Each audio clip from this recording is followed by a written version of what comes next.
आज मैं जो हाउस प्रॉपर्टी है ना वो मैं थोड़ा स्टार्टिंग से कराने जा रहा हूँ। स्टार्टिंग से इन द सेंस कि जो डिफरेंट सिचुएशन थे ना उससे मैं पर्सनली मैं खुद जो था मैं मुझे खुद ही अच्छा नहीं लग रहा था, इसलिए मैं करा रहा हूँ।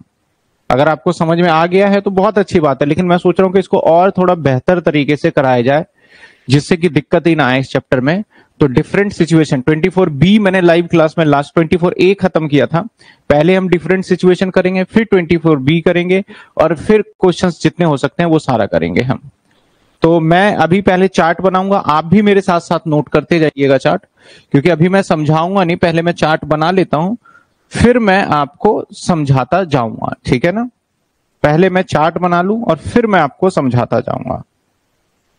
तो आप भी साथ के साथ नोटिंग करिए, क्योंकि मैं देखता हूं कि नोटिंग करने का मैं टाइम नहीं देता, जो कहीं ना ड्रॉबैक ही है एक तरीके से, जो मुझे देना चाहिए आप लोगों को, क्योंकि बाद में नोटिंग होता है नहीं होता पता नहीं।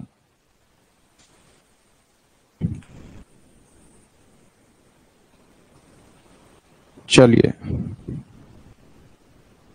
एक जो मैंने म्युनिसिपल टैक्स कराया था ना उसके अंदर एक क्वेश्चंस डलवाना है, याद दिला देना। म्युनिसिपल टैक्स का इलिस्ट्रेशन नंबर 2 करवा रखा है मैंने पहले, वो एज इट इज डल जाएगा।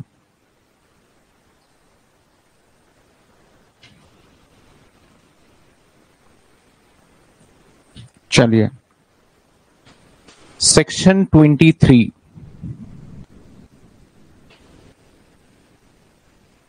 Section 23 different situation, different situation, total 6 situation है।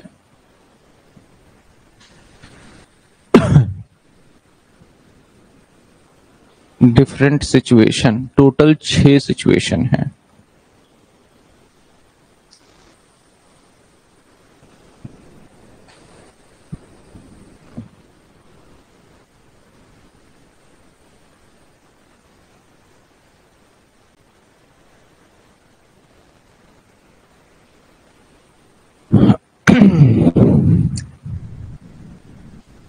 पीसीपी वाली वीडियो नहीं देखी है, कोई बात नहीं, मैं दोबारा ही करा रहा हूं सबको।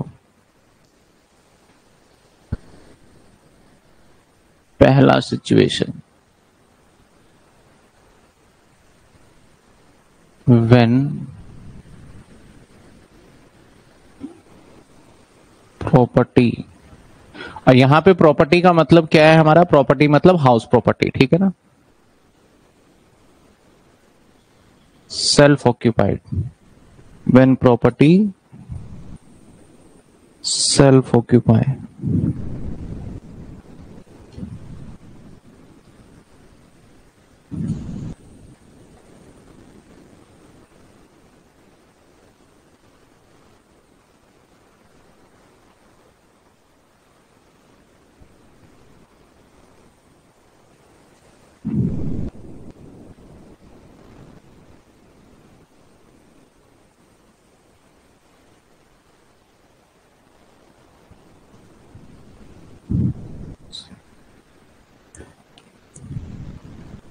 सेल्फ ऑक्यूपाइड, पहला सिचुएशन। दूसरा situation, when property let out for full year, full year। तीसरा situation, when property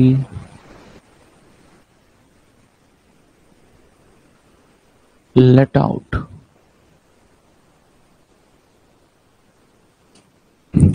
part of year and vacant,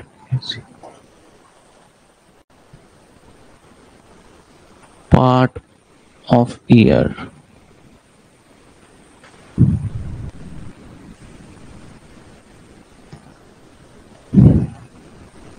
चौथा, when property let out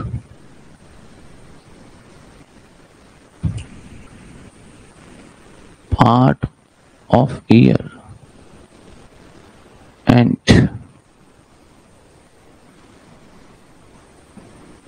self-occupied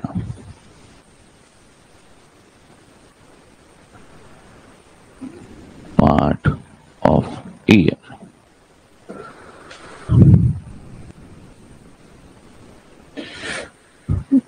एक दो तीन चार, चार पांचवा, when a property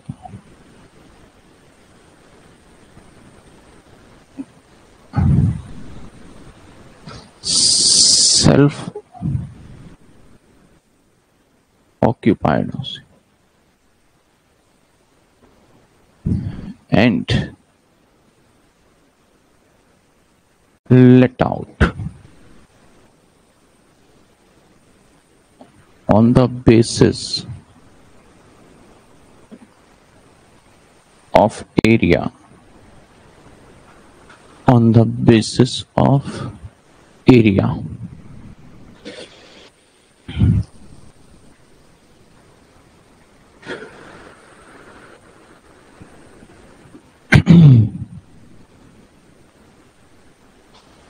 When property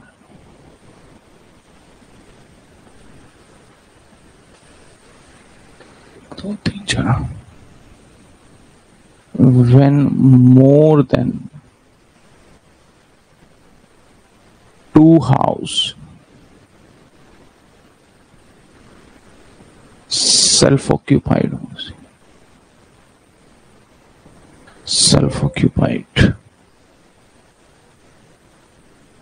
more than two house self-occupied. Note करते जाइएगा साथ के साथ, मैं प्रॉपर टाइम लूंगा, समझाऊंगा एक साथ ही मैं पूरा, ठीक है ना।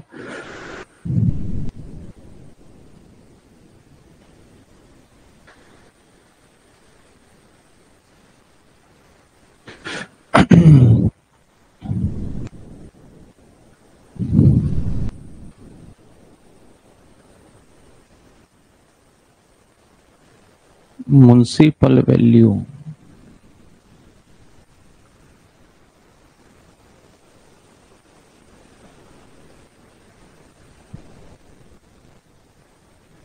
NAV is equal to 0. NAV is equal to 0.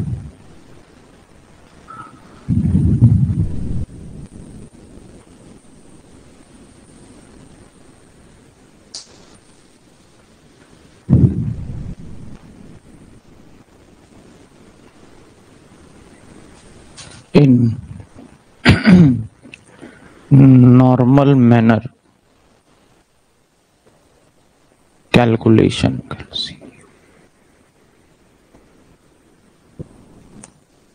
in a normal manner calculation, sir कैसे?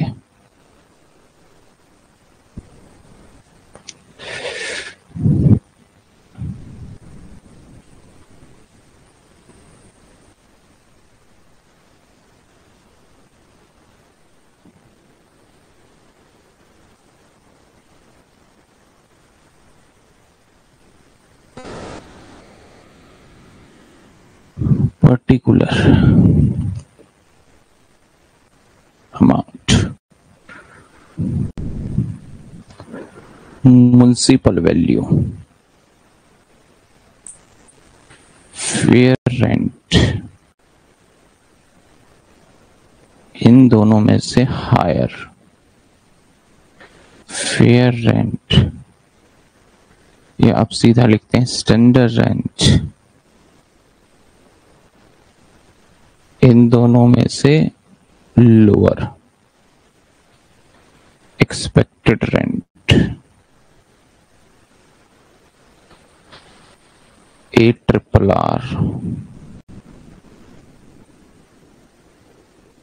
इन दोनों में से हायर,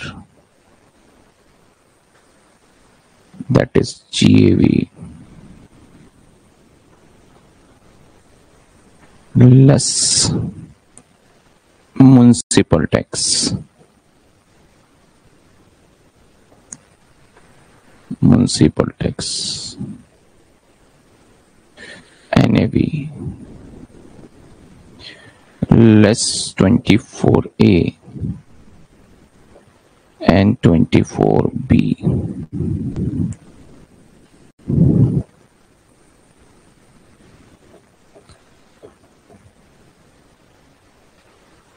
अब जो निकल के आएगा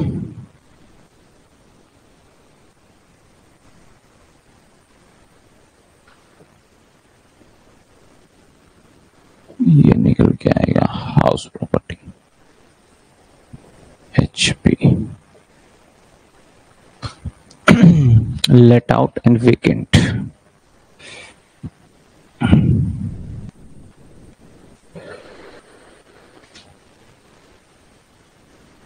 मोस्ट इंपॉर्टेंट, ये सिचुएशन इस बार आने के पूरे chances.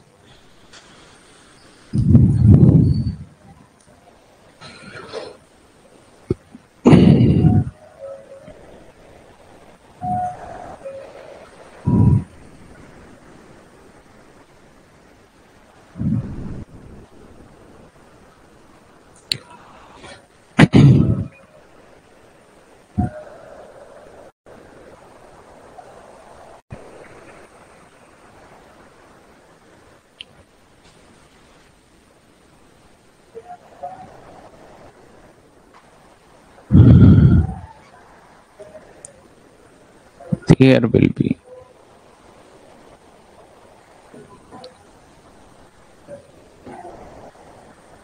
two situations.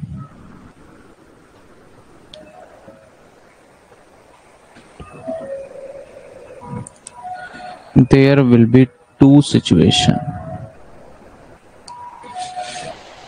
Number one,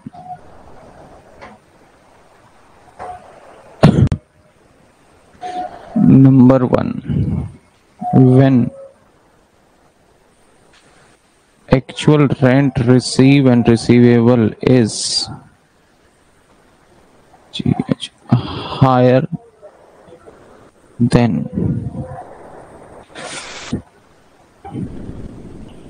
government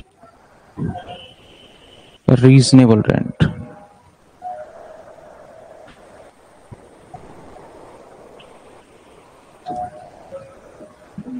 Reasonable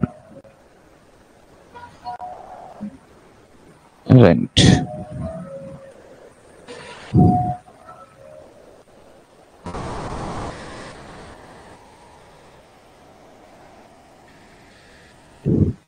GAV actual rent.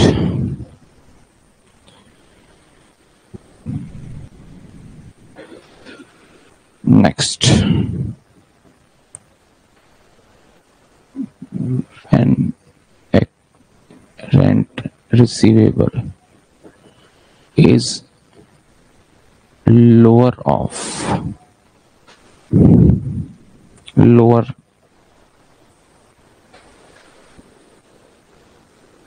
due to vacancy,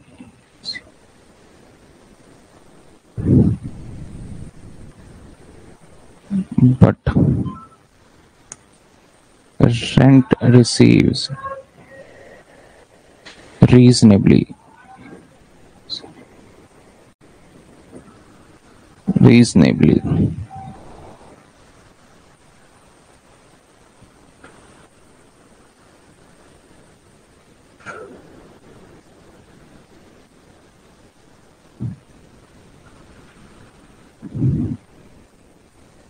That is higher.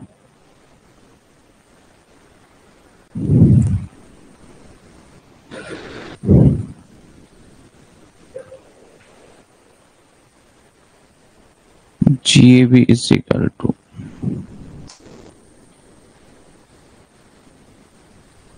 actual rent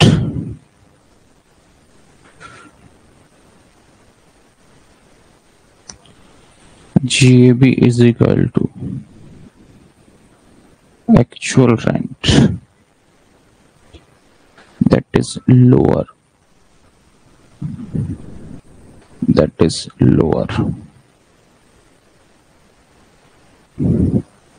third case 3 situation कर देंगे इसका, 2 ही रहने देते हैं, थर्ड होना चाहिए वैसे।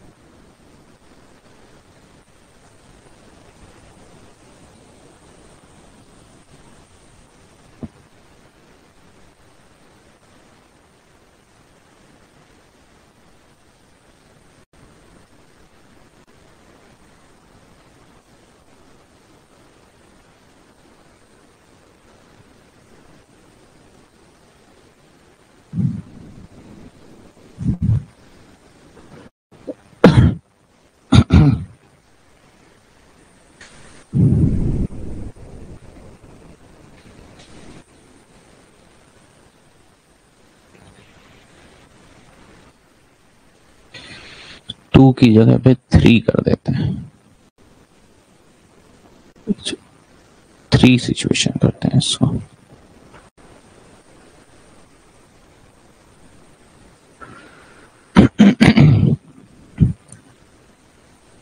When ARRR is lower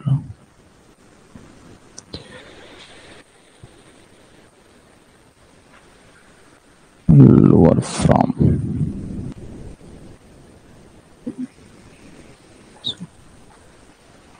reasonable rent,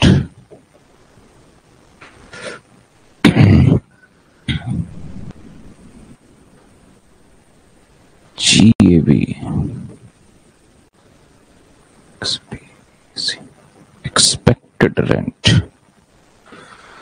GAB माना जाएगा expected rent that is higher।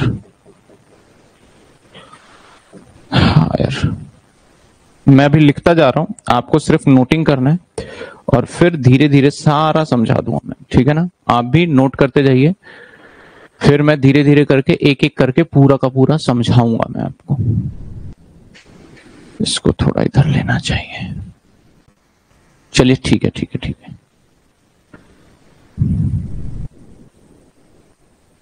Only 2 houses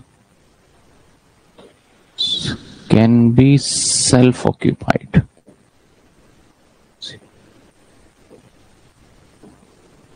Balance will be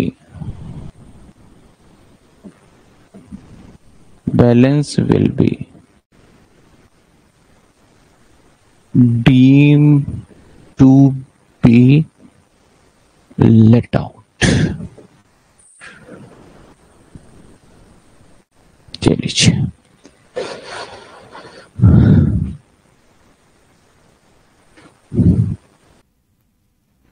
चलिए देखते हैं हम पूरा का पूरा एक बार। हम सेक्शन 23, जो सेक्शन 23 है वो क्या कहता है कि डिफरेंट क्या सिचुएशन है, उस सिचुएशन को हम समझेंगे।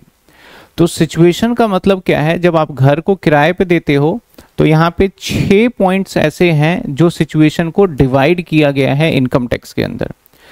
पहला सिचुएशन क्या हो सकता है कि आपने अपने पूरे घर को ही किराए पे दिया हो। अभी जब सुनना है, नोटिंग नहीं करना अभी, ठीक है ना। पूरा घर जो है आपने सेल्फ ऑक्यूपाइड किया है, पहला सिचुएशन, खुद ही रह रहे हो।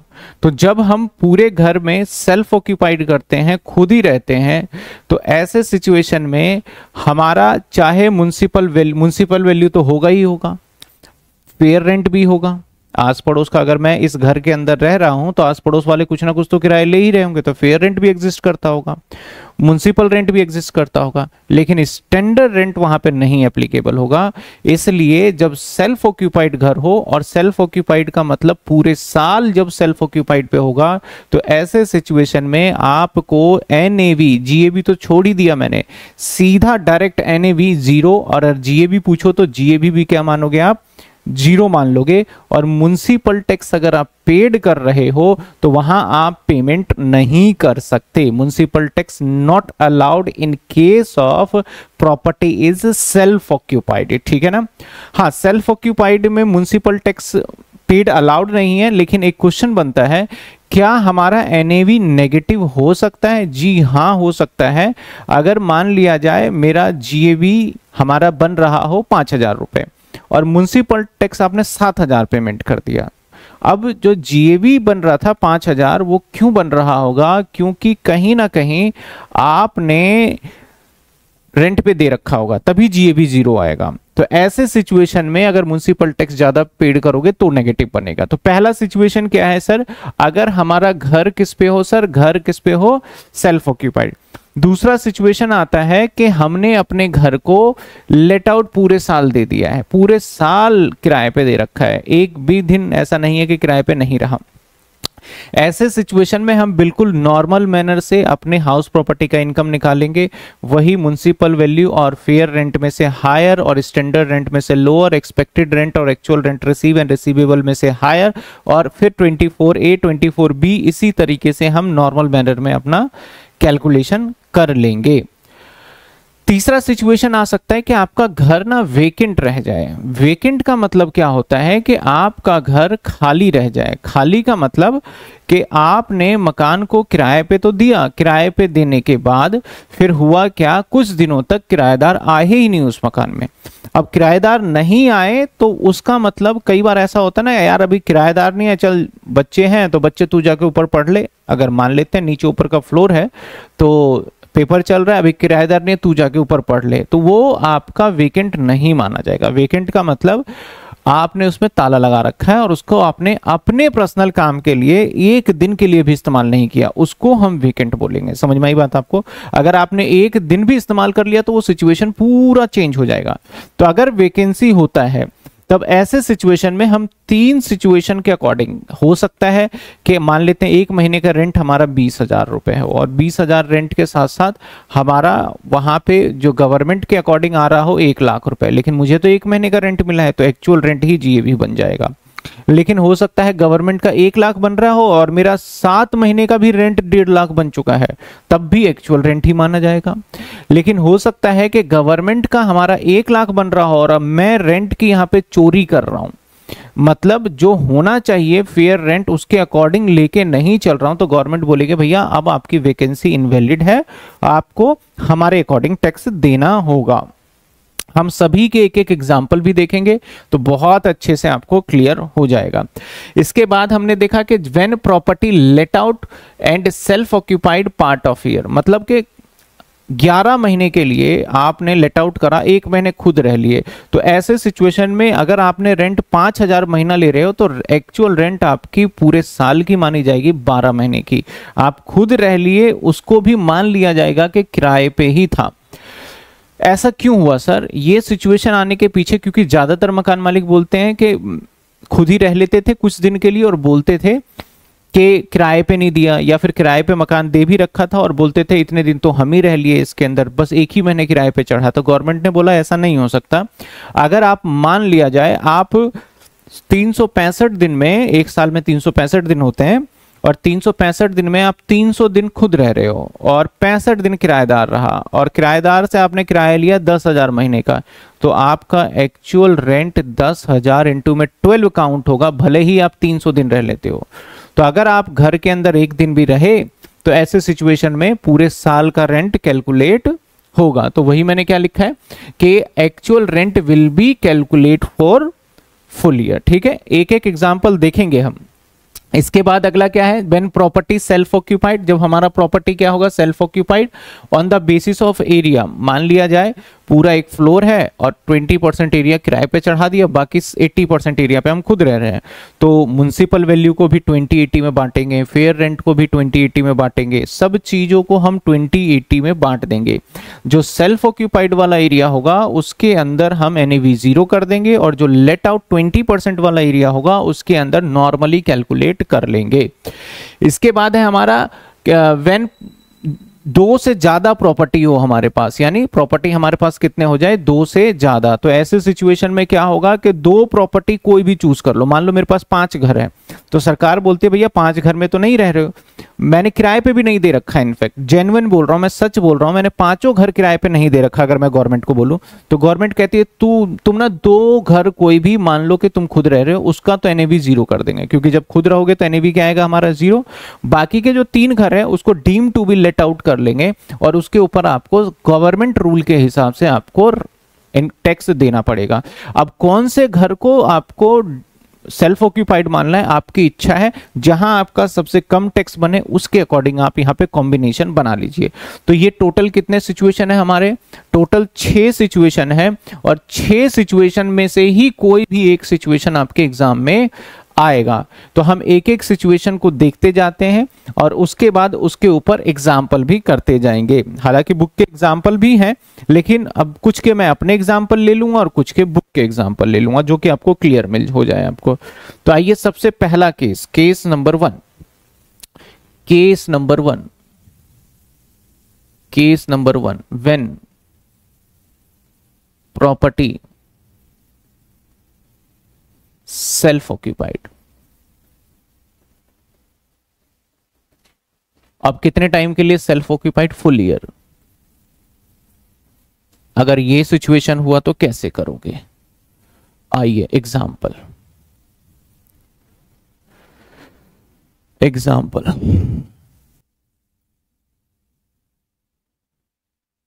मान लेते हैं mister x,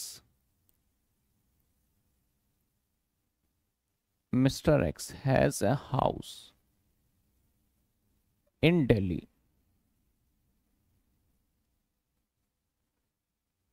Delhi. MV 2 lakh, FR 3 lakh, municipal tax 10,000। Calculate, calculate income from house property. Sir कैसे होगा ऐसे सिचुएशन में, आइए। अब मैंने क्या कहा, इस सिचुएशन में हमारा घर क्या है, पूरा का पूरा सेल्फ ऑक्यूपाइड। क्या है हमारा, पूरा का पूरा सेल्फ ऑक्यूपाइड है। तो हम ऐसे क्वेश्चन में, मैं पूरा कॉलम बना रहा हूं, आपको समझाने की कोशिश कर रहा हूं कि आप बिल्कुल कंफ्यूज ना हो। तो हम सब कुछ वैसे ही करेंगे जैसे करते आए थे, और ऊपर भी कैलकुलेशन कंप्यूटेशन ऑफ इनकम। और हम जब पता चल गया हमें सारा घर है सेल्फ ऑक्यूपाइड, नीचे लिख देता हूं and house self occupied for full year, ये भी लाइन डाल दिया ये लो। तो सीधा हम आ जाएंगे NAV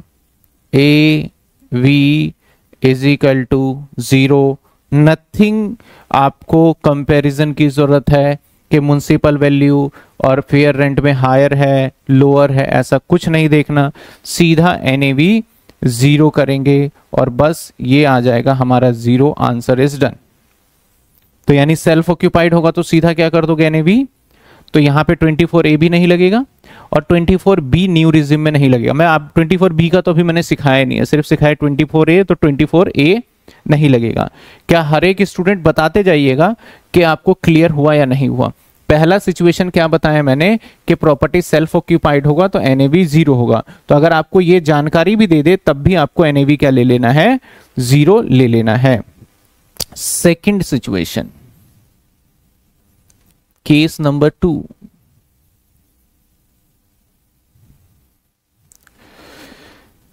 केस नंबर 2, हम एक ही एग्जाम्पल को ले लें ताकि मैं ज्यादा से ज्यादा आपको करवा पाऊं।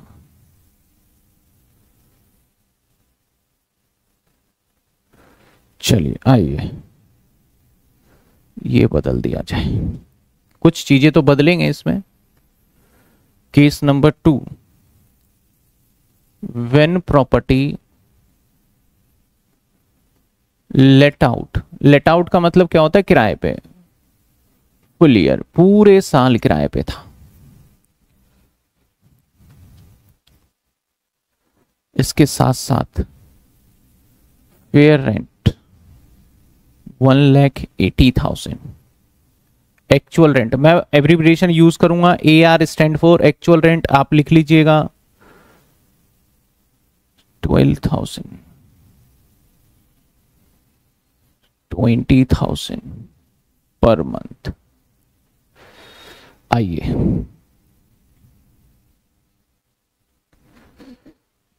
हम कंपैरिजन करेंगे अब। MV 2 लाख, FR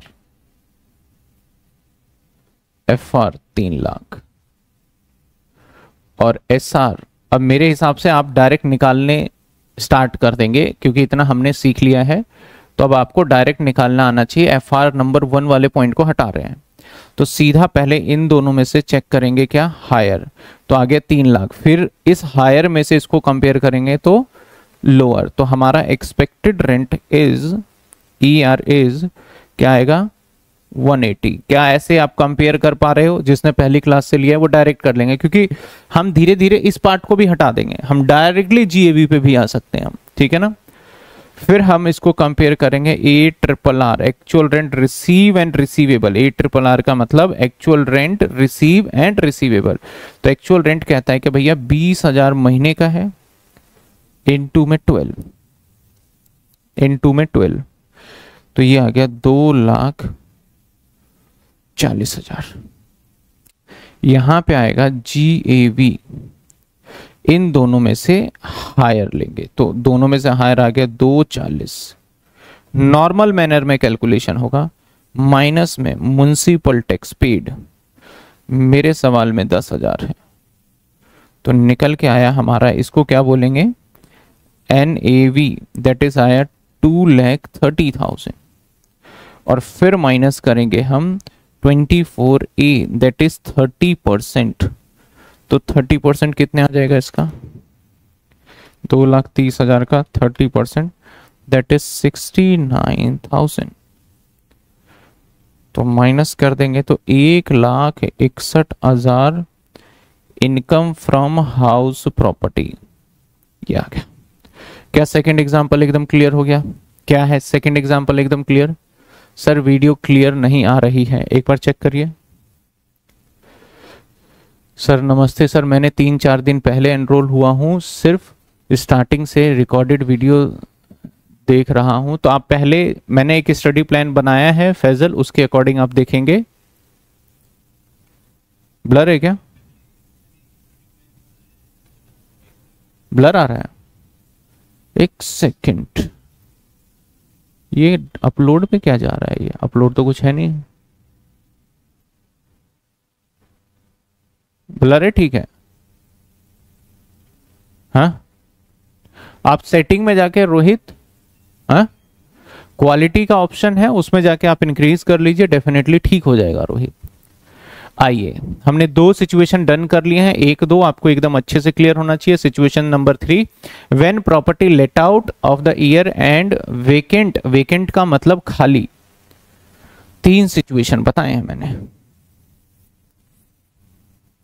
बुक के एग्जाम्पल आप खुद कर लीजिएगा, मैं होमवर्क में ही दे दूंगा।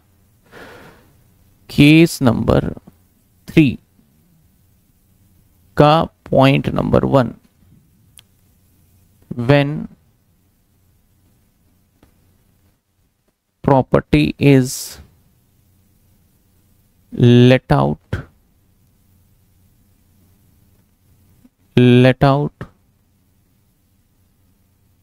part of year and vacant part of year. Vacant का मतलब समझिएगा, वेकेंट का मतलब ताला बंद होना चाहिए। वेकेंट का मतलब क्या होना चाहिए? प्रॉपर्टी। वेकेंट का मतलब आपका लॉक होना चाहिए।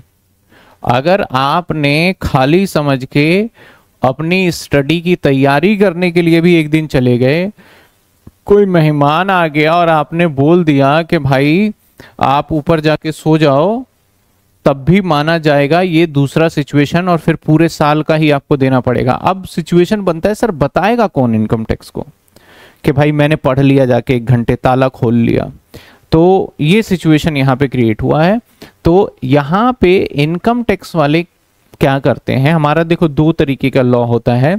एक लॉ होता है हमारा क्राइम, क्रिमिनल लॉ, जहां पे हमने किसी का मर्डर कर दिया, चोरी कर दिया, ये सारे हो गए। एक इनकम टैक्स लॉ है। दोनों के अंदर जो जज है, वो जो कल्पिट है, जो जज, जो हमारा बंदा गिल्टी है, उसको देखने का नजरिया अलग होता है। जैसे अगर मैं मान लो मैं कोई क्राइम किया, मैंने कोई चोरी कर लिया, मैंने किसी का मर्डर कर लिया, मैंने कोई लूटपाट कर लिया, मान लो एक पल के लिए, तो ऐसे सिचुएशन में जज साहब मुझे बोलेंगे मैं बहुत इनोसेंट हूं। क्योंकि अगर मैंने कोई चोरी किया है तो किसी ना किसी ने मेरे ऊपर इल्जाम लगाया होगा, किसी ना किसी ने बोला होगा, तो ये उसकी जिम्मेदारी है जिसने बताया कि सर इसने चोरी किया है, सारा प्रूफ, सारे डॉक्यूमेंट कलेक्ट करने उसकी जिम्मेदारी है जो मेरे ऊपर इल्जाम लगा रहा है। और जज मुझे कोर्ट के अंदर, इसलिए आपने देखा होगा धीरे धीरे क्या हो रहा है कि हम जो है हथकड़ी नहीं डाल सकते। जितने भी कोई भी अगर क्रिमिनल्स होंगे तो उसको हथकड़ी नहीं, हाथ से पकड़ के ले जाते हैं। तो उस हिसाब से बोला गया भैया अभी तो साबित नहीं हुआ ना कि ये जेन्युइन चोर ही है, तो आप इसको कैसे हथकड़ी लगा सकते हो? हथकड़ी तभी लगाएंगे जब कोर्ट में प्रूफ हो जाए कि भाई तुम तो चोरी कर चुके हो।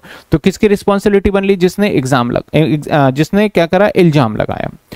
अब दूसरा एक आता है कि इनकम टैक्स वाले इल्जाम आपके ऊपर लगाएंगे। वो आपके घर में आए और घर में आके देखें आपने टैक्स बन रहा था, उसने आपने बोला सर ये तो वेकेंट पड़ा था, और आपने चुपके से 5-6 दिन रह लिया, और इनकम टैक्स वाले को पता भी नहीं है। इनकम टैक्स वाले जो होते हैं ना, वो बड़ी सारी बातें, उनको पॉइंट्स पता होता है, वो झूठ भी बोलेंगे नहीं भाई तुम इसमें रहे थे, पूरे साल का रेंट निकलेगा, बात खत्म। और उसने नोटिस बना के चिपका दिया। अब जब आप कोर्ट में जाओगे तो अब जो कल्पिट है, कल्पिट कौन है? आप हो। तो आपकी जिम्मेदारी बनेगी जज को प्रूफ करना कि सर हम एक दिन भी नहीं पढ़ाई कर रहे थे। अब उस टाइम पे आपको जज को फोटो दो, वीडियो दो, कैसे प्रूफ करोगे वो आपकी जिम्मेदारी है। तो इनकम टैक्स वाले तो आपको बस ब्लेम करके चले जाते हैं, और रिस्पॉन्सिबिलिटी आपकी बनती है कि आपकी इतनी इनकम नहीं है, आप प्रूफ करिए। तो यहां पे ऐसे सिचुएशंस इसलिए बनाए गए, कई बार ऐसे केसेस आते हैं, तो आने के बाद इनकम टैक्स वाले इल्जाम बोल देते हैं कि भैया ऐसा नहीं होता, तुम रह रहे हो कहीं और, ये नीचे रह रहे हो और तुमने ऊपर का रूम ही यूज नहीं किया, 20 लाख रुपए किराया बन रहा है, ऐसा थोड़ी होगा। देखो किराया अगर आप देखोगे ना, जो मार्केट एरिया होता है ना, तो मार्केट एरिया में जैसे बैंक हो गया या बड़े बड़े आपके शॉप हो गए, शोरूम हो गए, इनका किराया 5-5 लाख रुपए महीने का होता है। इनका किराया बहुत ज्यादा किराया होता है। तो अब साल का 60-70 लाख रुपए किराया, तो उस पर कितना टैक्स बन जाएगा आप सोच सकते हो। तो इनकम टैक्स वाले ऐसे करते हैं। तो वही चीज है, वेकेंट का मतलब लॉक होना चाहिए, और लॉक का आपके पास क्या होना चाहिए? तभी बचोगे सबूत कि भाई हमने नहीं करा। आस पड़ोस वाले 1-2 विटनेस वगैरह ये सारी चीजें होंगी। तो यहां पे जब लॉक होगा तो ऐसे सिचुएशन में हमारे क्या क्या पॉइंट्स बन सकते हैं उसको ध्यान देंगे। पॉइंट नंबर 1, मान लेते हैं मिस्टर एक्स, मैं सीधा मिस्टर एक्स छोड़ो, सीधा मैंने बताया म्युनिसिपल वैल्यू 2 लाख रुपए, फेयर रेंट 3 लाख रुपए, स्टैंडर्ड रेंट 2,80,000, और म्युनिसिपल टैक्स मान लिया जाए 50,000, और एक्चुअल रेंट मान लेते हैं 40,000। एक्चुअल रेंट मान लेते हैं 40,000। Property let out 10 month, remaining month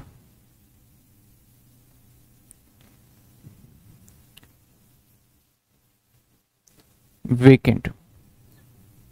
मतलब भाई 10 महीने तो मकान क्या रहा हमारा, और बाकी के खाली रहे। तो अब यहां पे क्या सिचुएशन बनेगा देखिएगा। कई बच्चे 10 ईयर में कई जगह पे थोड़ा सा एरर रह गया है, उसको ठीक कर लेंगे हम, तो परेशान बिल्कुल भी नहीं होना। जो मैं ये करा रहा हूं 110% एकदम ठीक है। आपको कहीं और देखोगे तो वहां पे क्या सिचुएशन बनता है और वहां पे आंसर थोड़ा सा ऊपर नीचे होता है तो बच्चे परेशान हो जाते हैं। और कॉलेज में प्रोफेसर भी कई बार इस हिसाब से ऊपर नीचे कर देते हैं, और वो क्यों करते हैं उनको गलत नहीं कह रहा, लेकिन वो उनको सिचुएशन पूरा नहीं कराते, क्योंकि मैं तीनों करा रहा हूं, तीनों में से एक कोई अजम्पशन ले रहे होंगे। म्युनिसिपल वैल्यू कितने रुपए, 2 लाख। फेयर रेंट कितने रुपए, 3 lakh. Standard rent 2.8 lakh. Then expected rent कौन बताएगा, बताओ एक्सपेक्टेड रेंट क्या है, कमेंट में बताओ फटाफट। 2,80,000। अब एक्चुअल रेंट, तो भैया एक्चुअल रेंट तो क्या होगा, 40,000 और इनटू में 10 कितने हो गए, 4 लाख हो गया। तो अब ये वाला जो रेंट है ना एक्सपेक्टेड रेंट, इसको मैं रीजनेबल रेंट कह रहा था, रीजनेबल रेंट इसको कह रहा था मैं, ठीक है ना, कि गवर्नमेंट के हिसाब से रेंट जो है। तो आप खुद ही कह रहे हो, गवर्नमेंट कह रही है कि आपका रेंट होना चाहिए 280, आप कह रहे हो 4 लाख। तो ऐसे सिचुएशन में जीएवी क्या माना जाएगा सर, 4 लाख। जीएवी क्या माना जाएगा, 4 लाख माना जाएगा, ठीक है। जीएवी माना जाएगा आपका 4 लाख। और यहां से माइनस कर देंगे लेस, क्या कर देंगे, एमटी। एमटी मेरे सवाल में 40,000 है, कितने हैं, 50,000। तो माइनस करिए 50,000, ये आ गया 3,50,000, दैट इज NAV। और फिर माइनस कर दीजिए 24A, दैट इज कितने परसेंट, 30%। अब ए कैपिटल मत लिख देना, यहाँ पे स्मॉल है, ए है तो स्मॉल ही लिखना है। कितने आ गए, 1,05,000। तो बच गए 2,45,000। ये आ गया IHP, पहला सिचुएशन, ठीक है। कि जो आप ये वीडियो देख रहे हैं, इस वीडियो को बनाने में हमारी बहुत मेहनत है। क्लास को रिकॉर्ड करने से लेके एडिटिंग तक, नोट्स को बनाने तक काफ़ी मेहनत है। तो प्लीज़ आप इस चैनल को सब्सक्राइब जरूर करिए और अपने दोस्तों को भी शेयर करिए कि इस चैनल पे आपको बीकॉम की सारे कंटेंट्स अवेलेबल होते हैं। Case number 2, situation number 2।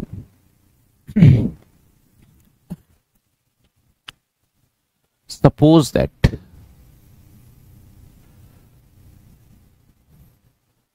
Same question,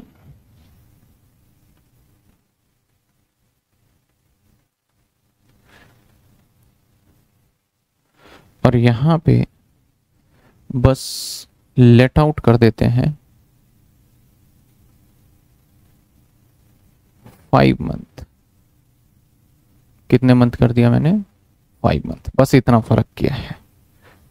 अब लेट आउट कितने महीने हो गए हमारे, 5 मंथ, 5 महीने।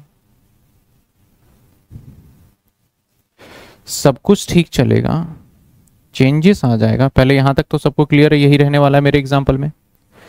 चेंजेस यहां से आ जाएगा, एक्चुअल रेंट 40,000 इनटू में 5 यानी 2 लाख, ठीक है।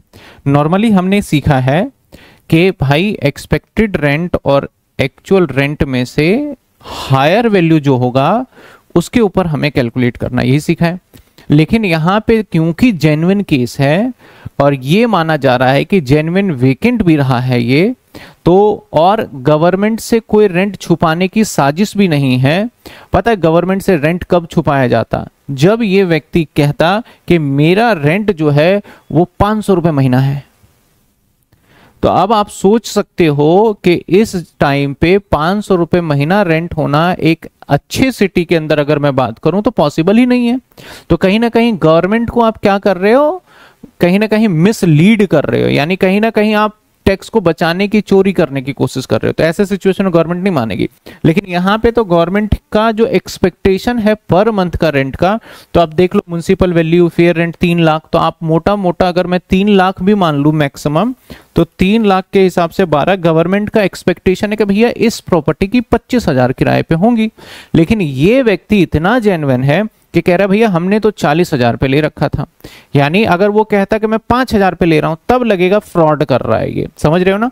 तो यहां पे अब जो जीएवी माना जाएगा ऐसे सिचुएशन में, वो जीएवी माना जाएगा लोअर वैल्यू, जो इन दोनों में से क्या होगा, लोअर होगा। देखो हर जगह पे मैंने सिखाया है हायर, यहां पे भी क्या लिया था हमने, हायर। लेकिन ऐसे सिचुएशन में जब वैकेंसी होगा, लेकिन हाँ यही एक दिन आप रह लेते हैं वहां पे जाके, क्वेश्चन कहता है कि 10 दिन के लिए उसने कोई इवेंट कर लिया घर में, तब मैं ये 40,000 इंटू 5 नहीं करता, 40,000 इंटू 12 करके फिर मैं कैलकुलेट करता ऐसे सिचुएशन। क्योंकि गवर्नमेंट के कुछ रूल्स ऐसे होते हैं जो कि आपको लगेगा यार कैसे हमारे ऊपर अत्याचार हो रहा है, लेकिन बहुत सारे टैक्स की चोरी होती है, इसलिए गवर्नमेंट को कुछ हार्ड रूल बनाने पड़ते हैं जानबूझ के। तो अब जीएवी 2 लाख होगा, माइनस म्युनिसिपल टैक्स हो जाएगा, दैट इज 50,000। तो कितने आए निकल के हमारे, एनएवी निकल के आ गया हमारा 1.5 लाख। इसके बाद तो 30% लगना है, वो आप निकाल लोगे आईएचपी के लिए। क्या सेकंड केस समझ में आया आपको? सेकंड केस समझ में आया? थर्ड केस, किसी को डाउट हो अगर सेकंड केस के अंदर तो मुझसे बोल दीजिए, मैं क्लियर कर दूंगा। शिट, थर्ड केस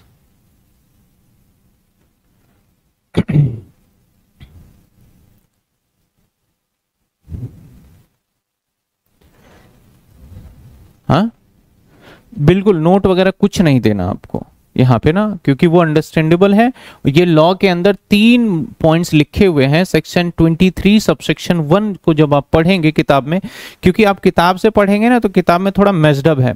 जो सिचुएशन मैंने एक साथ करा दी है किताब के अंदर, इसको तोड़ तोड़ के कराया गया, जिससे कंफ्यूजन हो जाती है। तो मैं तो एक साथ करा रहा हूँ। इनफैक्ट अभी अनरियलाइज रेंट का कॉन्सेप्ट बाकी है, जो कि हम करेंगे, अभी लिखा नहीं है मैंने। चलिए, rent 2,000 per month, same questions ले लिया हमने, बस मैंने रेंट को देखो क्या कर दिया यहां पे, 2,000 पर मंथ कर दिया है ना। तो अब हमारे आंसर में क्या फर्क आएगा, सेम ही क्वेश्चन है।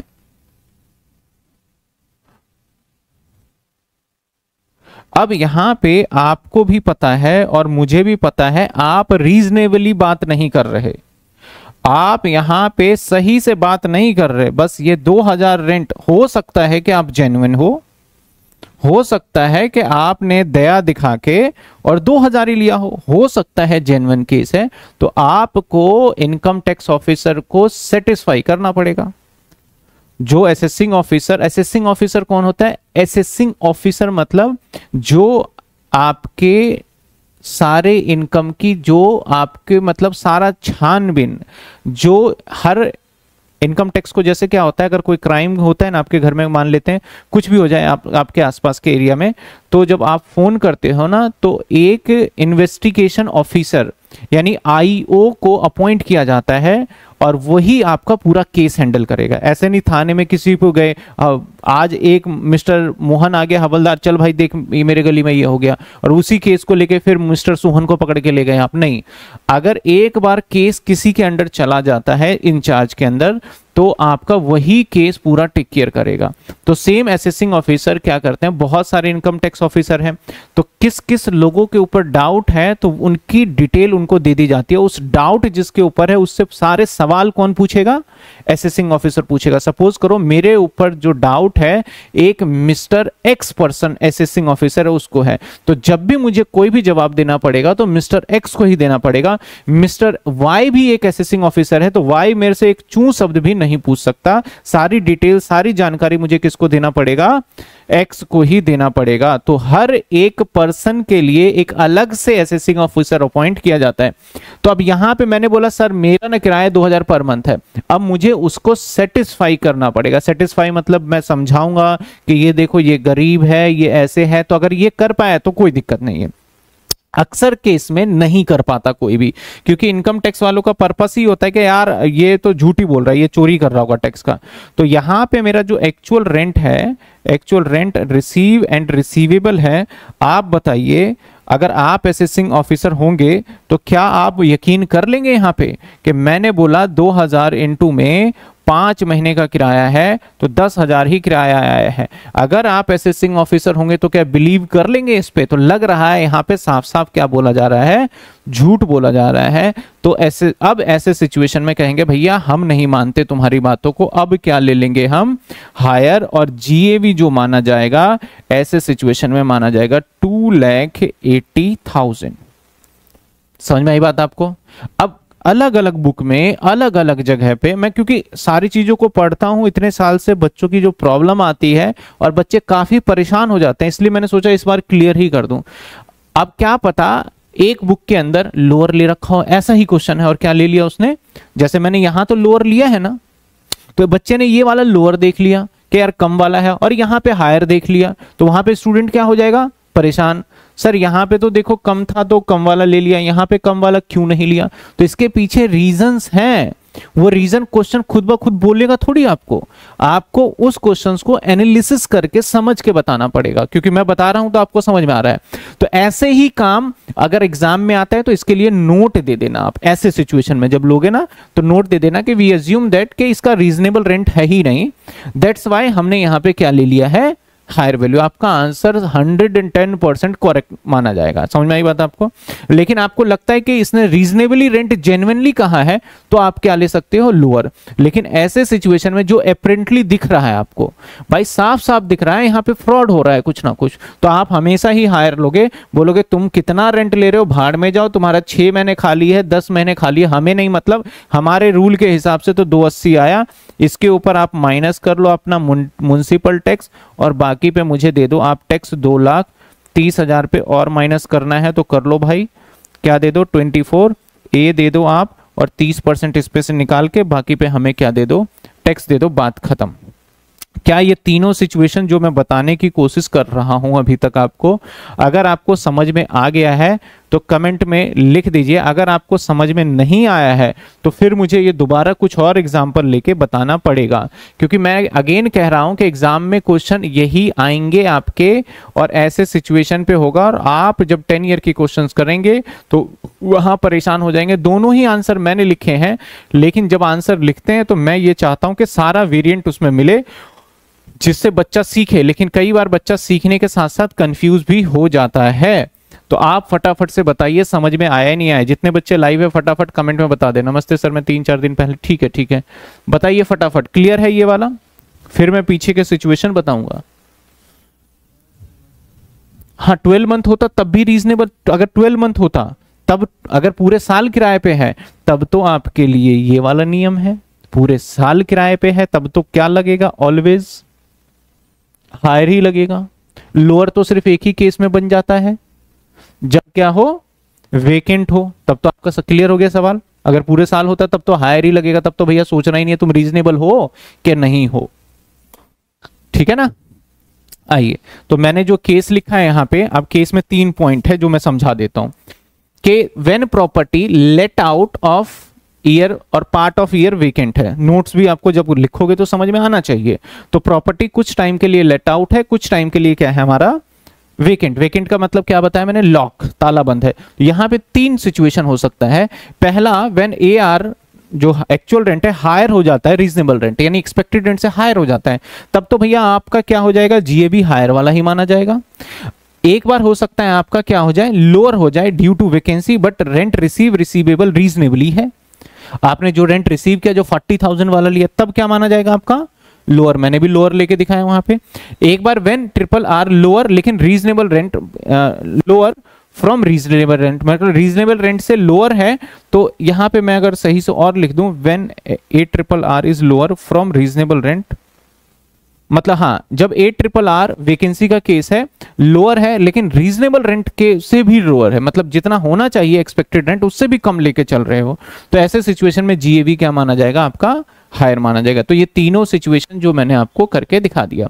3 केस कंप्लीट हो गए हमारे, 1, 2 और 3। अब हम आते हैं अगले 4th केस के ऊपर। और फोर्थ केस क्या कहता है हमारा, जब हमारा हाउस जो है वो सेल्फ ऑक्यूपाइड होगा कुछ टाइम के लिए, और कुछ टाइम के लिए हम उसे क्या करने वाले हैं सर, लेट आउट कर देंगे। टाइम बेसिस पे, एरिया बेसिस पे नहीं, एरिया बेसिस पे तो आपका यहां पे अलग से जो मैं अगली करवाने वाला हूं 5वें पॉइंट में, टाइम बेसिस पे। अब यहां पे क्या है, मैंने क्या लिखा कि actual rent will be calculate full year. इसका मतलब actual rent calculate full year की जगह पे मैं इसको एक्चुअल रेंट ना बोल के अगर मैं बोल दूं इसको, थोड़ा सा मैं इसमें करेक्शन करना चाहूंगा, एक्सपेक्टेड रेंट कर देता हूं इसको, एक्सपेक्टेड। मतलब कहने का मतलब क्या है, इस वाले सिचुएशन में हमारे अगर घर खाली भी है तो हमें फर्क नहीं पड़ेगा, गवर्नमेंट जो है अपने रूल के अकॉर्डिंग पूरे साल का रेंट निकालेगा, जो कि एक्चुअल रेंट की जगह पे एक्सपेक्टेड रेंट लिखना था, और उसके अकॉर्डिंगली हमारा क्या होगा, टैक्स निकाला जाएगा। तो एक प्रैक्टिकल क्वेश्चंस करेंगे, उसके बाद हम समझ जाएंगे। तो आइए क्वेश्चन देख लेते हैं। हम बुक का ही क्वेश्चन ले लेते हैं, आपके बुक का ही क्वेश्चन है। तो case number 4, case number 4, when property let out part of year and self occupied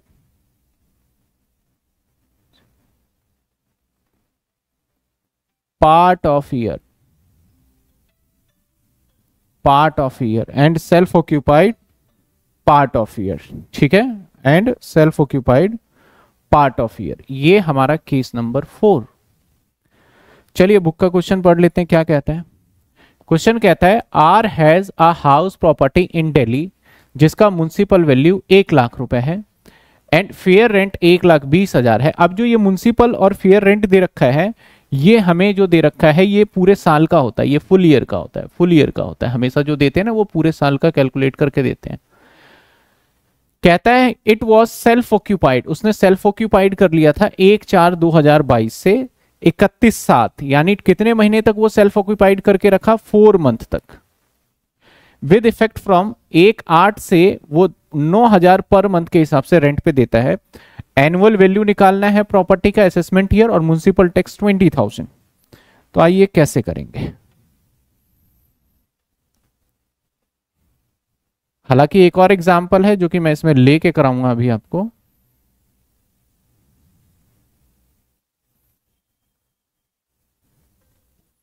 चलिए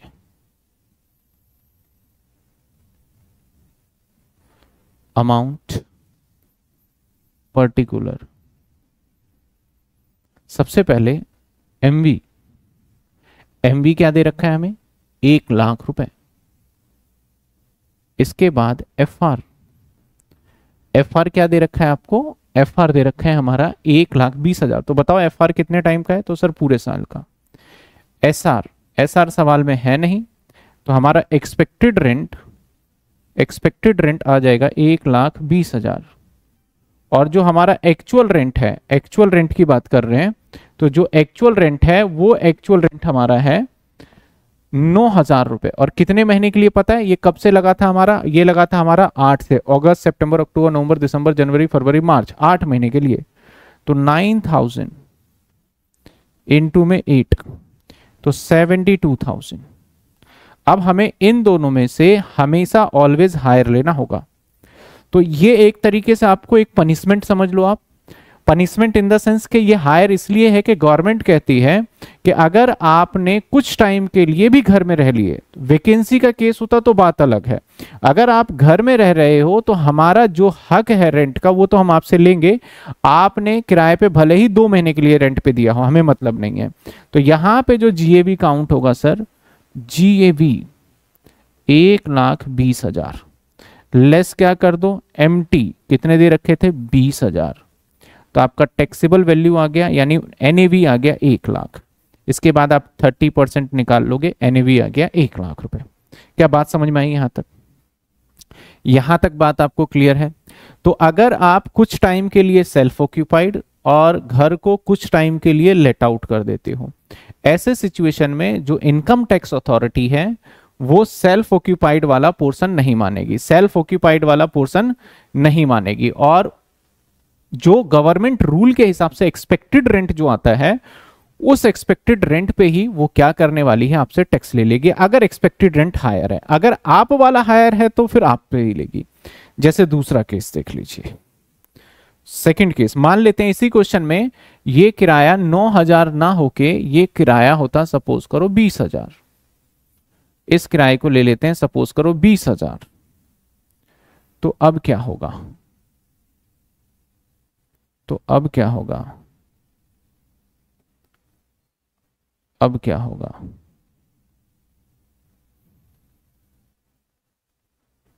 अब क्या होगा, municipal value 1,00,000, fair rent 1,20,000।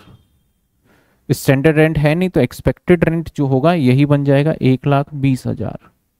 And आपका एक्चुअल रेंट ARRR जो बनेगा वो बनने वाला है ARRR आपका बन जाएगा 20,000। और 20,000 इंटू में आपका 20,000 इंटू में क्या बनेगा आपका 20,000 इंटू में 9 यानी 1,80,000। नाउ हेयर GAV इज 1,80,000 और माइनस कर दोगे आप MT जो कि था 20,000। अब आपका टैक्सेबल आ गया 1,60,000। क्लियर है आपको?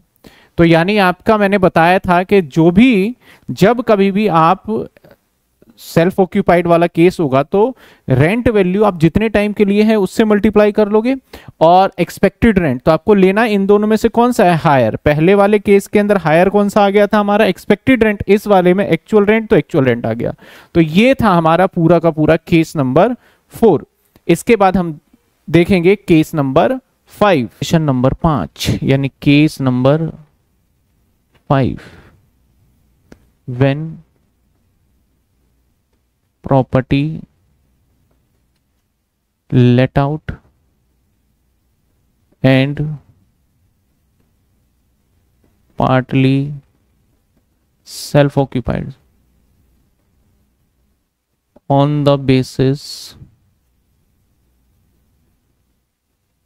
of area के हिसाब से, ठीक है, एरिया के हिसाब से। ये 5वां केस है। एग्जाम्पल मैं अपना ही खुद ले लेता हूं। मान लेते हैं municipal value 1,00,000, fair rent 1,80,000, standard rent 1,20,000, municipal tax paid 20,000, actual rent 10,000 per month, repair 15,000, repair 15,000, ground rent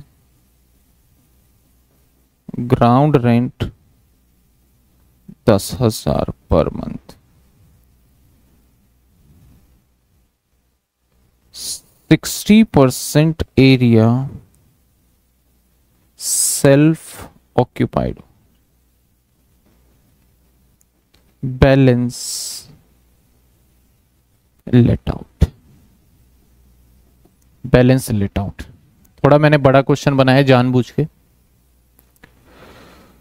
आइए, अब हुआ ये है कि ये मान लो आपका घर है, ठीक है, ये घर का पूरा एरिया है। इसमें आपने क्या करा, 60%, मतलब मान लेते हैं ये इस तरीके से आपका घर है, तो आपने क्या करा यहाँ पे, फॉर एग्जांपल ये एरिया 60% मान लेते हैं।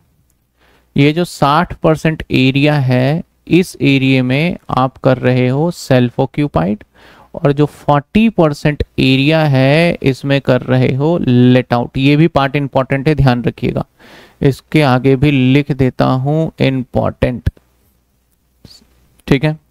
अब हम कैसे निकालेंगे ऐसे सिचुएशन में, आ जाइए साहब।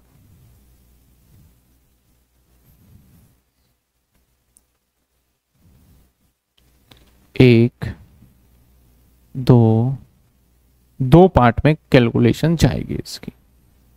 अभी तक जितना भी कर रहे हैं ओल्ड और हो चाहे न्यू हो, दोनों में कोई फर्क नहीं पड़ने वाला। जब 24B आएगा तो वहां फर्क पड़ने वाला है।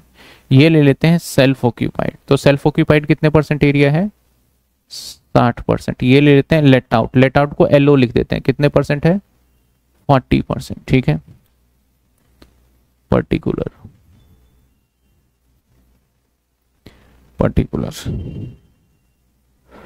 Municipal value. Sir municipal value 1 lakh है तो इसको 2 टुकड़े में बांटो। यहां के लिए क्या होगा? 60,000। यहां के लिए 60,000 और यहां के लिए 40,000। फेयर रेंट कितना है? 180। तो इसको बांटो 180 को। 1,08,000 1,08,000 और 70 स्टैंडर्ड रेंट 1,20। तो कितने हो गए? 60 72 और 40 में 40 48। अब यहां पे निकालोगे एक्सपेक्टेड रेंट, तो एक्सपेक्टेड रेंट तो इसका 0 ही होगा क्योंकि क्या है? सेल्फ ऑक्यूपाइड, तो 0 हो जाना है। इसका एक्सपेक्टेड रेंट हायर और ये लोअर, कितने हो जाएंगे? 48,000। क्या समझ में आई बात आपको? सर इसका 0 कैसे हो गया? इसका भी तो 72,000 होना चाहिए। नहीं भाई, ये सेल्फ ऑक्यूपाइड है तो बस मैंने उसको ऊपर बांट दिया है, लेकिन अल्टीमेटली इसका GAB NAB भी क्या आना है? नील आना है। इसके बाद actual rent receive and receivable कितने हजार रुपए महीने के किराए पे है? 10,000 रुपए पे। तो 10,000 इंटू में 12, इस पे तो होगा नहीं, यहां पे आ जाएगा 1,20,000। नाउ हेयर GAB क्या आ गया? 0 और 1,20,000। सर अभी रुको, यहाँ पे भी तो आपने कुछ लिखा है ग्राउंड रेंट, यहाँ पे भी लिखा है आपने रिपेयर। तो जो भी खर्चे होंगे, रिपेयर करा लो, ग्राउंड रेंट करा लो, वाइट वॉश करा लो, इसके लिए आपको क्या मिला था? स्टैंडर्ड डिडक्शन मिला था। कितने परसेंट स्टैंडर्ड डिडक्शन मिला था? 30% स्टैंडर्ड डिडक्शन मिला था आपको। तो इनका कोई रेलेवेंसी नहीं है क्वेश्चन में। आपको क्वेश्चन में देगा तो इसका रेलेवेंसी क्या है? 0 है, ध्यान रखिएगा। आ जाइए अब GAB के बाद क्या करेंगे आप? MT कितना दे रखा था सर? MT दे रखा है आपको 20,000। तो 20,000 दे रखा है तो इसके लिए 60%, जो कि इसके लिए तो लेंगे ही नहीं क्योंकि municipal tax not allowed in case of self occupied. क्यों सर ऐसा? क्योंकि म्युनिसिपल टैक्स आप दे रहे हो, ठीक है, मान लिया दे दिया, लेकिन आपने उस जगह को इस्तेमाल भी तो किया, ठीक है ना। लेकिन अगर आपका पूरा मकान बंद था तो फिर आप कई बार अलाउड हो जाता है वो, ठीक है ना। क्योंकि जब कोई चीज आप पैसे पे करो और उस चीज को आप इस्तेमाल करो तो फिर आपको वो कैसी वापसी मिलेगी। तो आ जाइए यहाँ पे। अब इसके अंदर 20,000 का सिर्फ 40% लेंगे तो क्या आएगा हमारा? यहाँ पे सिर्फ 8,000 माइनस करने दिया जाएगा। कितने दिए जाएंगे माइनस करने? 8,000। तो नाउ देयर इज क्या आएगा हमारा? NAV इसका तो 0 और इसका 1,08,000। 8 है 12 आएगा, 1,12,000। बस सिंपल। अब इसके बाद आप 24B दे दो सीधा 30%। तो यहाँ 24B लिख दिया, देखो A दे दो सीधा 30% जो कि 0 और इसका कितना आ जाएगा? 1,12,000 का 33,600 जो कितने निकल के आ गए? 78,400 टैक्सेबल होगा। देखो 5 केसेस कर रहे हैं आपके सामने, किसी को कोई डाउट है तो बताइए मुझे अभी भी। पांचों केसेस को अगर मैं दिखाऊं तो मैं दिखा देता हूं आपको। पहला था प्रॉपर्टी क्या है हमारा? Self occupied. सेल्फ ऑक्यूपाइड में NAV क्या लोगे आप? हमेशा 0 लेना है। अभी हमने एक प्रैक्टिकल क्वेश्चंस भी करके देखा, NAV 0 था। अगर लेट आउट रहा, और लेट आउट में भी देखना पूरे साल किराए पे रहा, तो आप नॉर्मल मैनर से कैलकुलेट कर दोगे। लेकिन अगर लेट आउट रहा और वेकेंसी रहा यानी लॉक रहा, तो वहां पे 3 सिचुएशन था। हो सकता है हायर भी हो सकता है लोअर भी हो, और हो सकता है हायर भी हो। और उस वाले हायर को मैं बोलूंगा जबरदस्ती हायर हो, क्योंकि रीजनेबली आपने रेंट नहीं बताया, तो हायर कौन सा होगा, जो गवर्नमेंट रूल के हिसाब से होगा। इसके बाद क्या था, आपका घर कुछ टाइम के लिए लेट आउट और कुछ टाइम के लिए सेल्फ ऑक्यूपाइड। ऐसे सिचुएशन में एक आपका सेल्फ ऑक्यूपाइड इररेलेवेंट है, आपके घर मान लिया जाएगा कि पूरे साल किस पे है, रेंट पे है, और 12 से मल्टीप्लाई करके आपका रेंट निकाला जाएगा। अगर आपका घर सेल्फ ऑक्यूपाइड और लेट आउट है लेकिन वहां पे एरिया आ गया है, तो सारी चीजें क्या लिखा है कि each components will be divided on the basis of area, जो कि परसेंटेज बेसिस पे होगा, उसको क्या कर देंगे हम, डिवाइड कर देंगे। ये भी पॉइंट इंपॉर्टेंट है। यहां तक हमने कर लिया, किसी को कोई डाउट यहां तक? अगला है जब मोर देन क्या होगा हमारा, टू हाउस हो, क्या हो हमारे पास, मोर देन टू हाउस। तो मोर देन टू हाउस वाला पार्ट जो है ना, आज इवनिंग में हमारी क्लास होनी है मैनेजमेंट अकाउंट की, ठीक है, 8 बजे। तो आज है क्या, सैटरडे है ना आज, मैंने कहा कल तक खत्म करेंगे क्योंकि इसके बाद एक और क्लास आएगी मेरी। तो आज इवनिंग में 8 बजे मैं मैनेजमेंट की ना लेके आज मैं इनकम टैक्स ही लूंगा, क्योंकि मुझे पहले इनकम टैक्स के थोड़ा पीछे पड़ना है, इसको खत्म करना है अच्छे से। तो आज इवनिंग में ये वाला पार्ट खत्म करेंगे, और साथ के साथ फिर हम क्या खत्म करने वाले हैं सर, या फिर करा दूं इसको, कर ले पार्ट ये वाला, कर ही ले क्या sir? What is ground rent? Ground rent क्या होता है कि उस, जैसे कि पार्किंग का हो गया, किराया हो रहा है, उसका मेंटेनेंस हो गया, इस टाइप से कुछ होता है, गवर्नमेंट को कुछ खर्चे देने होते हैं, वो हो जाता है, ग्राउंड रेंट का पार्ट हो जाता है। सर करा दो, चलो ठीक है करा देते हैं। आपके पास कितने घर होंगे, मोर देन 2 हाउसेस होंगे, ठीक है। इसका चलो बुक के ही एग्जाम्पल ले लेते हैं, मोर देन 2 हाउस का, ताकि मुझे लिखने में कम समय लगे। बुक में एग्जाम्पल मिलेगा मुझे,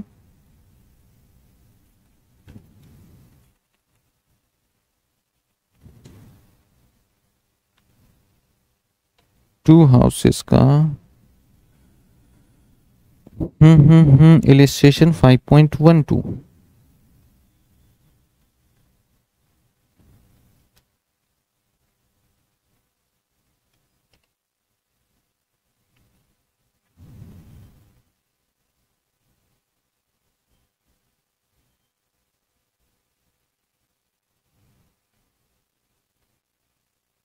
हम 5.12 करेंगे।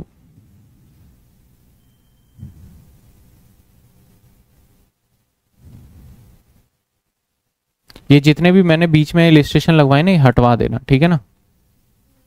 हाँ, जो नहीं कराया उसको कोई फायदा नहीं, वो खुद ही कर लेंगे आप। 1-2 करेंगे, 1-2 1-2 1-2 1-2 1-2, यही है ना 1-2?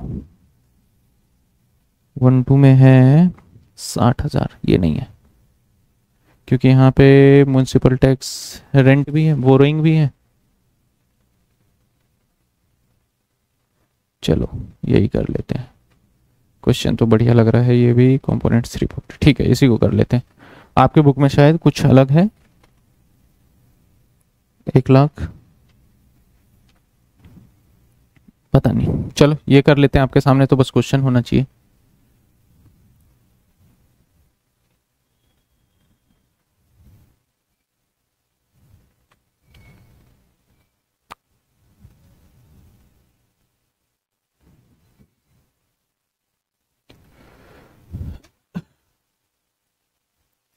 आ जाइए, case number 6, when more than 2 house self occupied। जब आपके 2 से अधिक घर सेल्फ ऑक्यूपाइड होंगे, जैसे मेरे क्वेश्चंस में क्या है, आर के 3 घर हैं सिचुएटेड दिल्ली में, द पर्टिकुलर हाउस नंबर 1, और इसका MV, FR, SR actual rent पर, अरे ये तो एक्चुअल रेंट आ गया यहाँ, यहाँ पे तो सेल्फ ऑक्यूपाइड हुआ ही नहीं। एक मिनट, दूसरा क्वेश्चन लेना होगा, देखते हैं आगे हो कोई।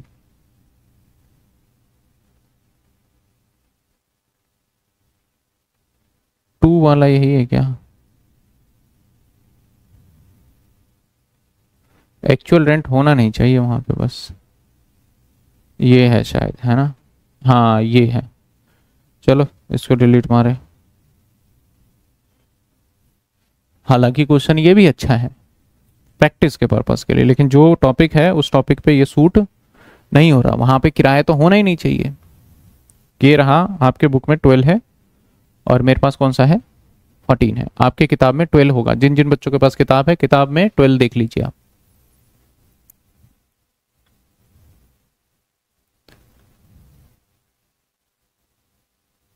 आइए,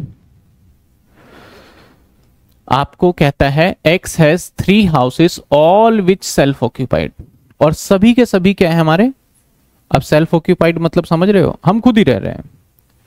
the particular of the houses, municipal value दे दिया, फेयर रेंट दे दिया, स्टैंडर्ड रेंट दे दिया, डेट ऑफ कंप्लीशन दे दिया कि इस दिन बन के तैयार हो गया भाई, और म्युनिसिपल टैक्स पेड भी दे दिया, during the year, paid during the year, paid during the year. Suggest which house should be opt by X to be assess self occupied so tax liability minimum. मतलब ऐसा combination बनाओ जहां पे आपका tax क्या आए, सबसे कम आए, कॉम्बिनेशन बनाना होगा। तो ऐसे सिचुएशन को हम क्या करते हैं, अगर मैं सेल्फ ऑक्यूपाइड सबको मानता हूं तो सबका तो एनवी 0000 आ जाना है। तो एक बार हम कॉम्बिनेशन क्या बनाएंगे, जो कॉम्बिनेशन होगा, सबसे पहले हमें क्या करना चाहिए ऐसे सिचुएशन में? सबसे पहले सबको deem to be let out मान के कर दो। सबको क्या करो, deem to be let out मान के कर दो। फिर सिचुएशन बना लेंगे 1 2 3, क्योंकि सरकार ने कहा कि भैया 2 से अधिक घर, तो 2 घर को आप क्या मानो, 2 घर को क्या मानो? सेल्फ ऑक्यूपाइड, और 1 घर को लेट आउट मान के किराया देना पड़ेगा। तो आप 1 घर कौन सा मानोगे जिस पे किराया दोगे? तो सिंपल सी बात है, आप तो चाहोगे ना कि मेरा कम टैक्स लगे, तो जिसके ऊपर कम टैक्स लगेगा वो सिचुएशन बनाना पड़ेगा। तो house H number 1, H number 2 और H नंबर 3 मैं क्या कर रहा हूं, deem to be let out, DLO, सभी को मैं मान रहा हूं deem to be let out. तो पहला मैं लिख लेता हूं MV कितना है? 60,000, और फिर दूसरे का 90,000, तीसरे का 72,000। इसके बाद MV के बाद FR, पहले का 72, दूसरे का 120, तीसरे का 80,000। इसके बाद ले लेते हैं SR, स्टैंडर्ड रेंट, पहले का है ही नहीं भाई, दूसरे का 1 लाख, तीसरे का नहीं है। वैसे तो देखा जाए तो स्टैंडर्ड रेंट इसका भी नहीं होना चाहिए, लेकिन दे रखा तो हमें सवाल के हिसाब से चलेंगे। डेट ऑफ कंप्लीशन का कोई मतलब नहीं बनता, ये जब मैं 24B नहीं करवाऊंगा तब इसका मायने बनेगा भी नहीं। म्युनिसिपल टैक्स पेड वो बाद में देखा जाएगा, म्युनिसिपल टैक्स क्या बन रहा है। तो अब यहां से जो भी हमारा निकलेगा वो क्या निकल जाएगा भाई? GAV। कौन सा घर लेट आउट है? 1 2 3 में से तीनों को लेट आउट मान के चल रहे हैं पहले, तीनों को, इसको भी लेट आउट, इसको भी लेट आउट, इसको भी लेट आउट। आइए यहां पे इन दोनों में से हायर क्या बन जाएगा? यहां पे हायर क्या बन जाएगा? तो यहां पे लोअर भी लेंगे, फिर 1 लाख आ जाएगा, और यहां पे क्या आ जाएगा? और माइनस क्या कर दीजिए? एम्प्टी कितने होंगे आपके? पहले वाले का पेड किया है नहीं, चेक कर लेना। दूसरे वाले का पेड किया या नहीं किया? किया है। तीसरे वाले का पेड किया है नहीं किया है? किया है। तो माइनस कर दो भाई। फिर अब यहां पे क्या आएगा हमारा? हमारा आएगा NAV। NAV क्या आ गया? 72 में से 6 माइनस कर दो, 66। यहां पे 9 माइनस कर दो, 90। यहां पे 7 माइनस कर दो, 73। अब क्या माइनस करो? 24A, दैट इज कितने परसेंट? 30%। इसका कितने हो गए?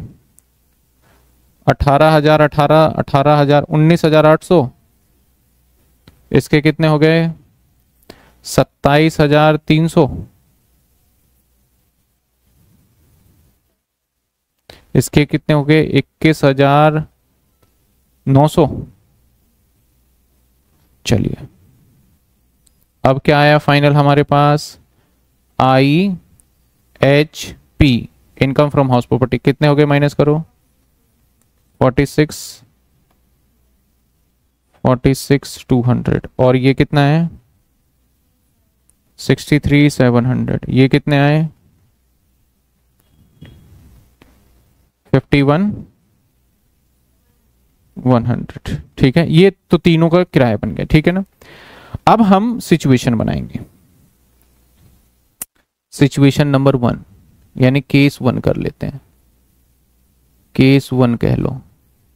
यहां पे H1 को मैं मानने वाला हूं लेट आउट और H2 को सेल्फ ऑक्यूपाइड और H3 को भी सेल्फ ऑक्यूपाइड, क्योंकि हमें दो को सेल्फ ऑक्यूपाइड मानना है, एक को लेट आउट मानना है। तो यहां पे क्या बनेगा हमारा H1 से हमारा टेक्स कितना बनेगा, H1 से अगर देखा जाए तो हमारा क्या बनेगा, इसको पूरे फॉर्मेट में कर देते हैं।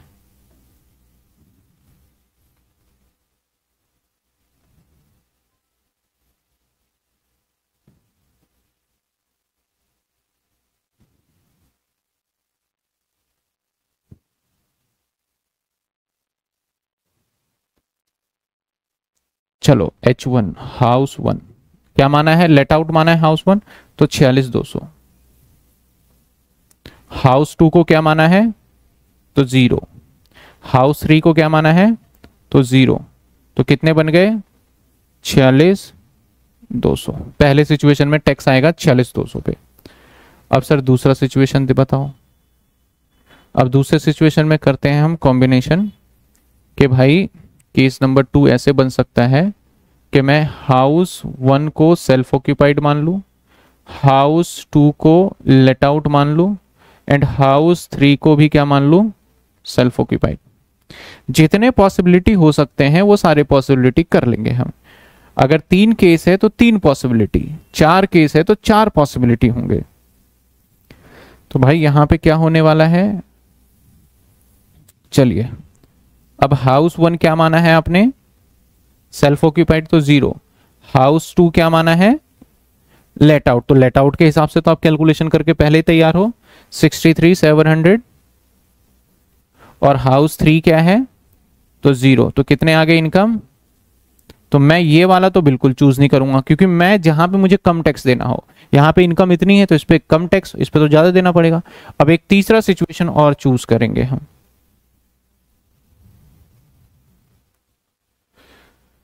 थर्ड सिचुएशन देख के फिर हमारा फैसला फाइनल आएगा। क्या करते हैं, हाउस 1 लेट आउट तो हो गया, सेल्फ ऑक्यूपाइड होगा। अब house 1 self occupied, house 2 self occupied, house 3 let out होगा। ठीक है, ये सिचुएशन बनेगा केस 3। ये करना होगा आपको एग्जाम में। सर ऐसे क्वेश्चन आएंगे एग्जाम में, कई बार आए हैं, गिनती नहीं है।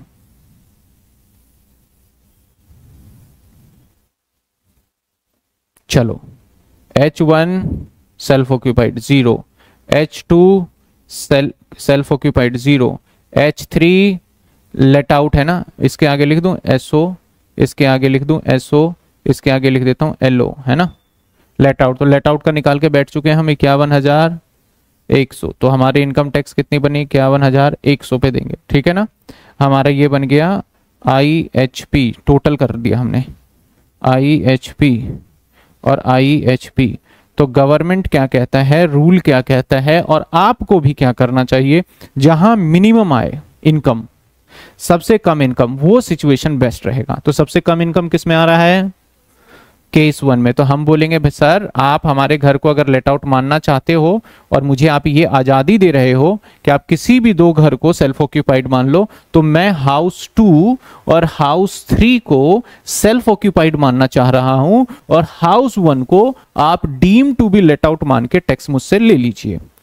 अब ये जरूरी नहीं है कि मैं हाउस 1 में, मान लो मैं हाउस 1 में रह रहा हूं और मैंने क्या कहा, हाउस 2 और हाउस 3 को सेल्फ ऑक्यूपाइड कर दिया है, तो आप कहां रह रहे हो मैटर नहीं करता है।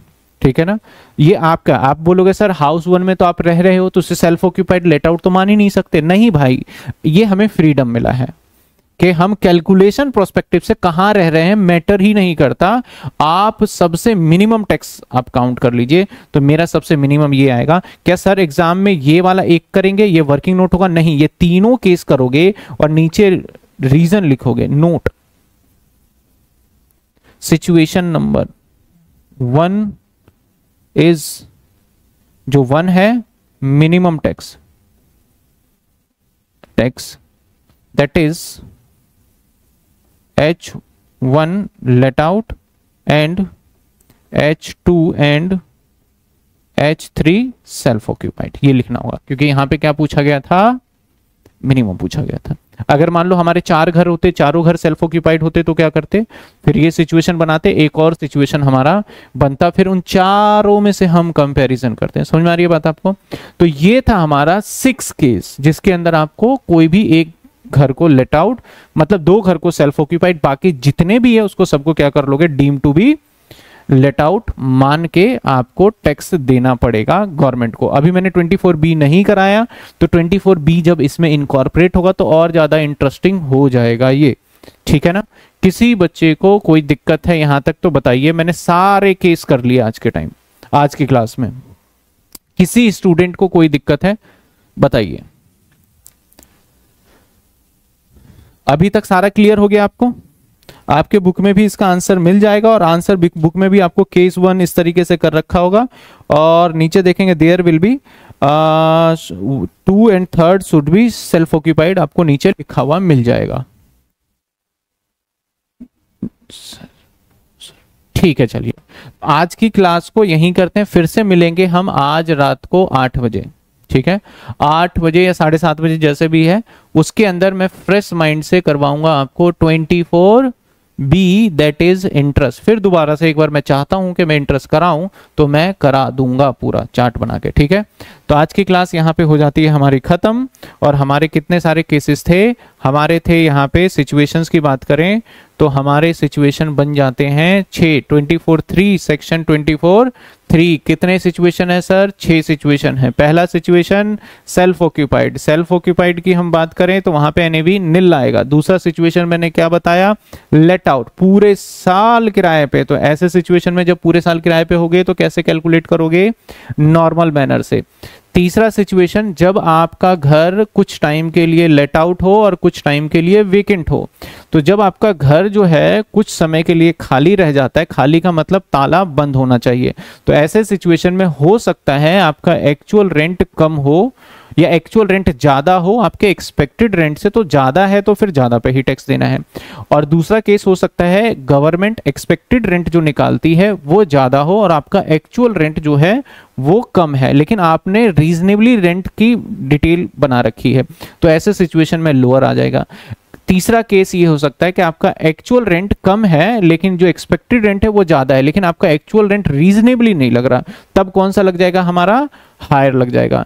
तीसरा केस के बाद चौथे केस पे आ गए तो हमने क्या करा भैया, घर को कुछ समय के लिए तो किराए पे लगा दिया, कुछ समय के लिए मान लेते हैं 6-7 महीने के लिए किराए पे लगा दिया, और कुछ समय पे हम उस घर में खुद ही रह लेते हैं अपना यूज के लिए। तो आपको जो कई बार कुछ हाउसेस ऐसे होंगे जहां पे आपको पार्ट ऑफ एरिया, मतलब मान लो कि आपके पास एक घर है, उस घर में से आपने 30% 40% एरिया किराए पे दे दिया, बाकी पे खुद रह रहे हो, जैसे पीजी वगैरह ऐसे ही होते हैं। तो ऐसे सिचुएशन में आपके सारे कंपोनेंट्स एचआर कह रहा हूँ सॉरी, एमवी, एफआर, एसआर, ये सभी डिवाइड हो जाएंगे। कितने पार्ट में डिवाइड हो जाएंगे सर? ये सभी के सभी आपके परसेंटेज बेसिस पे डिवाइड होके होगा। लास्ट केस क्या बनता है हमारा, जब 2 से ज्यादा घर हो, मतलब मैं और मेरे पास बहुत सारे घर हैं और मैं सबको किराए पे, किसी को किराए पे ही नहीं लगा रहा, मैं खुद ही रह रहा हूं, तो सरकार बोलती है कोई भी 2 घर मान लो खुद रह रहे हो, बाकी सबको हम मान लेंगे कि किराए पे है, और रूल के अकॉर्डिंग आपको इस पे क्या देना पड़ेगा, टैक्स देना पड़ेगा। तो ये पूरा का पूरा हमारा था कौन सा सेक्शन, सेक्शन 23। क्लियर है हर बच्चों को? तो चलिए सर आज इवनिंग 8 बजे हम क्लास लेंगे रात को, जो मैनेजमेंट की थी उस क्लास को हम खत्म करके, मतलब कि उस क्लास को छोड़ के उसके बजाय हम इसको लेंगे और 24B खत्म करेंगे। और भी टाइम मिला तो उसके साथ साथ कुछ नोट करवाना है मुझे, अनरियलाइज रेंट कराना है, एरियर ऑफ रेंट कराना है, साथ के साथ कंपोजिट रेंट कराने हैं, तो कोशिश करेंगे कि वो भी आज निपटा दे। तो बेटर रहेगा। लेकिन मुझे नहीं लगता कि आज निपटेगा, आज 24B में ही सारा समय चला जाता है।